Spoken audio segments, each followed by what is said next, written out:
Another piece of work we did was focusing on the actual effect of traffic on headlands. In other words, again, the background to this work is the size and weight of machinery on headlands. But we actually wanted in this case to look at the pathways that they use when they're turning, and to look at the different types of turns that farmers and contractors use with machinery.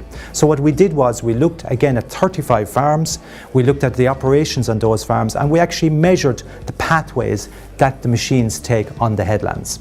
Okay, so we found that farmers tend to use 5 different types of turn. Some of it is a 3-point turn, some of it is a loop turn, and with modern GPS systems, for instance, which is an interesting one, we can now do a skip turn. In other words, the driver can decide not to go up in the path next to where he came down, but to skip one and go up the next one, and this can give us a gentler turn, right? So we analysed all these pathways. We particularly looked at where the paths overlap one another. So we have areas of the ground on the headland covered once by wheel tracks, areas covered twice, and areas covered 3 times. And what we found was that the loop turn and the GPS assisted skip pass actually does less damage on the headlands. It particularly nearly eliminates areas that are covered twice by wheel tracks on those headlands. What effect this has? Well, we looked also at soil stress.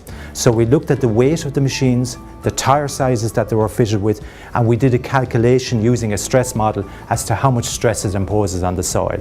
And we found indeed that there is a serious threat to soil structure with modern machines.